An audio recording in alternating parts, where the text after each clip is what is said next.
व्यक्ति को हम लोगों ने मुफ्त इलाज कर दिया कि आपका इलाज मुफ्त होगा, चाहे अमीर हो चाहे गरीब हो। सरकारी अस्पताल अच्छे कर दिए, जगह जगह मोहल्ला क्लिनिक खोल दिए।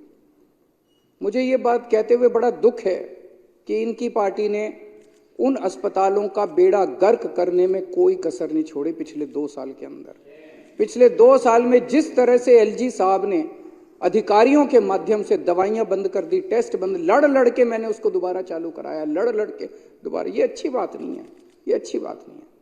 शिक्षा जिस आदमी ने ठीक करी उसको पकड़ के जेल में डाल दिया, हेल्थ जिसने ठीक करी उसको पकड़ के जेल में डाल दिया।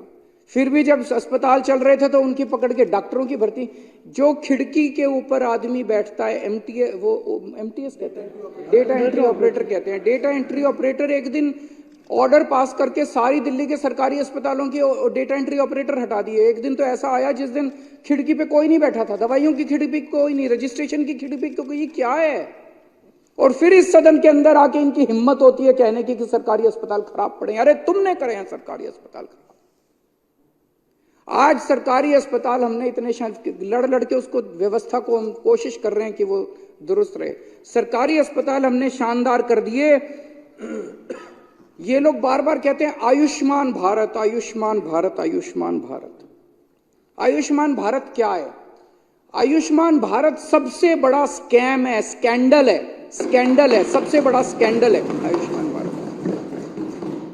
आयुष्मान भारत क्या कहता है? आयुष्मान भारत में ये कहते हैं भाई तेरे को एक कार्ड देंगे, इंश्योरेंस कार्ड। वो कार्ड लेके आप किसी भी अस्पताल में चले जाओ, आपके परिवार का एक परिवार का साल में 5 लाख रुपए का इलाज मुफ्त होगा। इलाज भी कब? जब उसका हॉस्पिटलाइजेशन होगा। उसको खांसी है, बुखार है, रोज के मर्रा की दवाइयां वो नहीं मिलेंगी, दवाइयां नहीं मिलेंगी, टेस्ट नहीं होंगे डेली का। अगर बाई चांस कोई बड़ी बीमारी हुई और तेरे को अस्पताल के अंदर एडमिट होना पड़ा तो तेरे परिवार का साल का 5 लाख रुपए का खर्चा मुफ्त है। इंश्योरेंस। अब वो इंश्योरेंस लेके क्या करे? उत्तराखंड में चले जाओ आप, कहीं अस्पताल नहीं, 50-50 कोस दूर लोग अपनी खटिया के ऊपर वो डंडी सिस्टम क्या कहते हैं उसको, वो लेके जाते हैं। वो वहां पे एक लोकल टर्म है। वो अस्पताल तो बनाएंगे नहीं, कार्ड दे दिया, कार्ड लेके लोग क्या करें? कार्ड लेके कहां जाएं इलाज कराने के लिए? अस्पताल तो बनाओ पहले। अस्पताल नहीं बनाओगे, कुछ नहीं बनाओगे तो बेसिकली ये पूरा का पूरा सिस्टम भी प्राइवेटाइजेशन के दौर की तरफ है। सरकारी अस्पताल बंद करते जा रहे हैं, एक कार्ड पकड़ा दिया कि प्राइवेट में जाके अस्पताल में इलाज करा लो। आयुष्मान भारत दूसरा, उसमें यह लिखा हुआ है कि केवल ऐसे लोगों को मिलेगा जिनकी पारिवारिक आय साल की 2.5 लाख रुपए से कम है। 2.5 लाख रुपए मतलब 20,000 रुपए, 20,000 के लगभग तो दिल्ली में मिनिमम वेज है। 20,000, जिसके 30,000 रुपए हो गए वो इलाज करा सकता है। आज इतना महंगा इलाज हो रहा है, वो इलाज करा सकता है। 30,000 रुपए, 40,000 रुपए, क्या 50,000 रुपए वाला भी अगर एक हार्ट अटैक हो जाए इलाज नहीं करा सकता अपना। कह रहे हैं आयुष्मान भारत, उस पे 5 लाख की लिमिट। दिल्ली के अंदर का जो मॉडल है, मैं पहले आयुष्मान भारत बताया, उसमें यह भी लिखा है सरकारी अस्पतालों को पैसे लेने पर। दिल्ली में हमने सारे सरकारी अस्पतालों में सारा कुछ फ्री कर रखा है, सब कुछ मुफ्त है। इसमें आयुष्मान भारत में कंपलसरी है, हमारे पीछे पड़े हैं इसको लागू करो कि सरकारी अस्पतालों के अंदर भी हर सेवा के पैसे लेने पड़ेंगे आपको। हर चीज के पैसे लेगा सरकारी अस्पताल। फिर उस आदमी के ऊपर है वो सरकारी में जाए कि प्राइवेट में जाए, जहां जाएगा उसको 5 लाख रुपए तक का, सरकारी में भी 5 लाख तक का फ्री मिलेगा, प्राइवेट में भी। अरे हमने तो सारा ही फ्री कर दिया सरकारी के अंदर, हम 5 लाख की लिमिट क्यों लगाएं? हम 5 लाख की लिमिट क्यों लगाएं?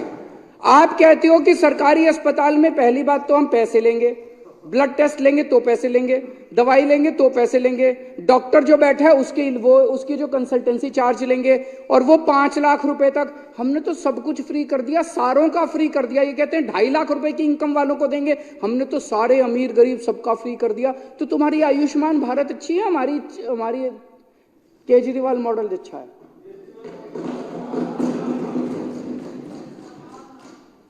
अच्छा एक चीज बताओ, अगर इनकी आयुष्मान भारत अच्छी है, जीटीबी अस्पताल में अभी चले जाओ, बॉर्डर पे है दिल्ली और गाजियाबाद के बॉर्डर, जीटीबी अस्पताल में 80% पेशेंट यूपी के आ रहे हैं। यूपी के अंदर तो आयुष्मान भारत लागू है पिछले 4 साल से, फिर यूपी वाले इधर क्यों आ रहे हैं इलाज कराने के लिए? यूपी के अंदर आयुष्मान भारत क्यों नहीं चल रहा? इधर गुड़गांव की तरफ चले जाओ, उधर चले जाओ, उधर फरीदाबाद की तरफ से सारे हरियाणा वाले इधर आ रहे हैं दिल्ली इलाज कराने के लिए, और वो प्राइवेट में नहीं आ रहे, सरकारी में आ रहे हैं, क्योंकि सरकारी में 5 लाख की लिमिट नहीं है, जितना मर्जी इलाज करा लो। अरे पूरे देश का बोझ उठा रखा आज दिल्ली वालों ने, दिल्ली के लोगों ने। ये बेचारे नजफगढ़ के अंदर सारे हरियाणा के लोग, नजफगढ़ के अंदर हरियाणा वाले, अरे आयुष्मान भारत लागू है, वो इधर क्यों आ रहे हैं फिर इलाज कराने के लिए? और इतना भ्रष्टाचार है अध्यक्ष महोदय, इतना भ्रष्टाचार है। ये सीएजी की रिपोर्ट है। सीएजी ने आयुष्मान भारत का सितंबर 2018 से 2021 तक का उन्होंने जांच करी, 964 अस्पतालों की जांच करी, 161 जिले, 28 स्टेट्स एंड यूनियन टेरिटरीज। उसमें उन्होंने पाया 2 लाख से ज्यादा ऐसे लोग थे जिनका date of discharge date of surgery के पहले था, मतलब वो अस्पताल से डिस्चार्ज हो गया, सर्जरी बाद में हुई है, अस्पताल से डिस्चार्ज हो गया, सर्जरी बाद में हुई है, तो फेक केस थे। 46,000 केस ऐसे निकले जिसमें डिस्चार्ज की डेट एडमिशन की डेट से पहले थी, मतलब आदमी डिस्चार्ज पहले हो गया, एडमिशन बाद में हुआ। 2 लाख से ज्यादा केस ऐसे निकले जो मरे हुए लोगों के थे। ढेरों केस ऐसे निकले जो एडल्ट्स के थे और उनको पीडियाट्रिशियन ने इलाज कर रखा था, बच्चों के डॉक्टर से इलाज करा रखा था एडल्ट्स में। 9 लाख केस ऐसे निकले जिसमें एक ही फोन नंबर था, 9999999999। ये फोन नंबर 9 लाख लोगों का निकला।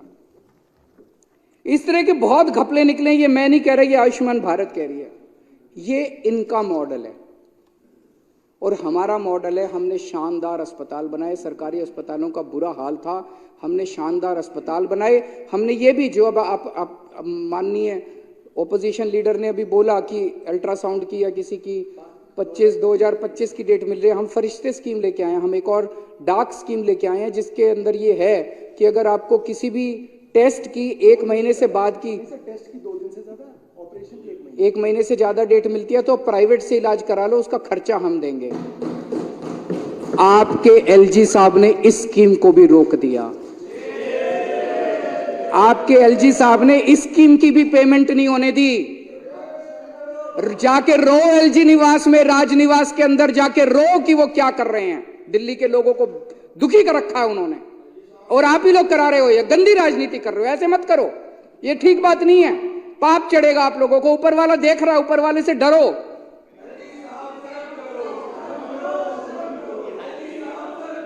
अब हमारा मॉडल है, हमारा मॉडल है गली गली के अंदर मोहल्ला क्लिनिक खोलेंगे, गली गली के अंदर सबको दवाइयां फ्री देंगे, किसी को छोटी मोटी बीमारी है उसको दूर जाने की जरूरत नहीं है।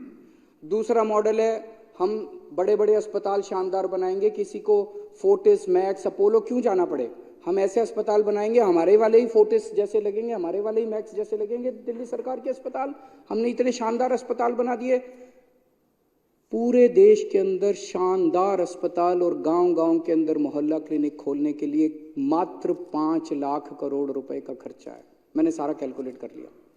मैंने तो दिल्ली में खोल के दिखाए हैं अस्पताल, मैंने तो दिल्ली में मोहल्ला क्लिनिक खोल के दिखाए हैं, पंजाब में भी खोल रहे हैं। अब पंजाब के अंदर अभी मैं जा रहा हूँ, 800 मोहल्ला क्लिनिक बना दिए, 650 बन चुके, और मैं 2 दिन बाद जा रहा हूँ 125 मोहल्ला क्लिनिक का उद्घाटन और करने के लिए। तो मोहल्ला क्लिनिक खोलने आते हैं। अस्पताल पंजाब के जितने सिविल हॉस्पिटल हैं, 40 अस्पतालों का भी जीर्णोद्धार चल रहा है। हर अस्पताल के अंदर मुफ्त दवाइयां, मुफ्त टेस्ट, सब कुछ मुफ्त कर रहे हैं, मुफ्त इलाज देना।